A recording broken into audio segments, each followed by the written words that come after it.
Imagine waking up one morning and being told you now own every field, every road, and every ounce of salt in your country. You didn't build any of it. You didn't earn it. You simply inherited the right to take a piece of everything forever. That's not a fantasy. For most of human history, that was just called being a king. But here's the question almost nobody asked correctly. Kings weren't rich because they were smart. They were rich because they controlled the system everyone else was forced to live inside. Let's start with the obvious layer because it's the one that hides the real story underneath it. Taxes. Farmers paid a share of every harvest. Merchants paid to move goods through royal territory. Conquered lands paid tribute simply for the privilege of not being invaded again. On paper, that sounds like simple collection. In practice, it was something closer to a subscription you could never cancel, priced by a landlord who also controlled the army. But taxation alone doesn't explain the fortunes we're talking about. The real wealth came from something far stranger. War. You'd assume war destroys wealth. For most people throughout history, it did. But for the king who started it, war was often the single fastest path to becoming unimaginably rich. Victory meant new land, new taxpayers, looted gold, and captured resources, all flowing upward into one treasury. Losing armies bled soldiers, winning kings gained kingdoms. The math was brutally simple and painfully one-sided. Then there's a layer of wealth that had almost nothing to do with farms or battles at all. Control of scarcity. Salt wasn't just seasoning. Before refrigeration, it was the only way to preserve meat and survive winter. Whoever controlled the salt controlled survival itself, and more than one kingdom built entire fortunes by taxing. Something people had no choice but to buy. Spices worked the same way, arriving through trade routes that rulers could tax, restrict, or seize entirely. This is where the story gets genuinely strange. Mansa Musa, ruler of the Mali Empire in the 1300s, controlled such staggering quantities of gold that when he traveled to Mecca and gave it away along the route, he reportedly crashed the value of gold in the regional economy for years afterward. One man's spending habits altered an economy that didn't even belong to him. That's not wealth. That's leverage over the entire system. And once you understand leverage, the next trick almost writes itself. Monopolies. Kings didn't just tax existing trade. Many of them created legal monopolies, declaring that certain goods could only be sold through the crown, at prices the crown decided. Salt, again. Spices, again.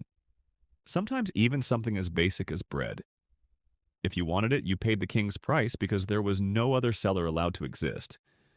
But the most quietly brilliant trick of all didn't involve land, war, or trade at all. It involved the coins themselves. Minting money sounds simple. A king stamps his face on a piece of gold, and it becomes currency. But some rulers discovered they could mix cheaper metals into the coins, keeping the size and stamp identical while secretly reducing the actual gold or silver inside. Nobody checked the purity of every coin. Nobody could. Henry VIII of England did exactly this, debasing English currency so aggressively that people nicknamed him Old Coppernose, because the silver coating wore thin on his coin portraits, revealing the cheap copper hiding underneath. He wasn't creating wealth out of nothing. He was quietly transferring wealth from every single person who used his currency, one coin at a time, without a single person voting on it. That's the part textbooks rarely make vivid enough. It wasn't theft in the traditional sense. It was built directly into the money itself. And underneath all of it sat the deepest source of wealth, the one so basic it's easy to overlook. Land. Kings didn't just rule land. In many systems, they legally owned it, all of it, with regular people merely renting the right to farm a piece of it for life. Every harvest produced rent. Every generation renewed the arrangement. It wasn't a one-time fortune. It was a permanent, self-renewing income stream, extracted from millions of people who had no legal alternative. So which of these actually made kings rich? Taxes, war, scarcity, monopolies, currency, or land? The honest answer is that none of them worked alone. They worked because they were the same system, wearing different disguises. Whoever controlled the rules controlled the outcome, no matter which lever they pulled. Now here's the part that should feel uncomfortable. That pattern didn't disappear when crowns went out of fashion. Modern governments still tax income the same way kings taxed harvests. Central banks still adjust the value of currency, just with interest rates and printing instead of copper and silver.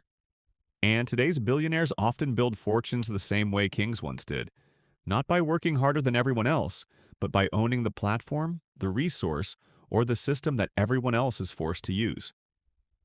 Own the toll road, and you get paid whether or not you ever drive on it yourself. So were kings truly rich because they were smarter than everyone around them? Almost certainly not. Most of them inherited a system that was already built to enrich whoever sat at the top of it. Their genius, when it existed at all, wasn't in working harder. It was in understanding, sometimes ruthlessly, that controlling the rules is worth more than following them. And that uncomfortable truth hasn't gone anywhere. You still wake up every morning inside someone else's system, whether it's a currency, a platform, or a market. The only real question history keeps asking is the same one it asked centuries ago. Are you playing the game, or does someone else still own the board?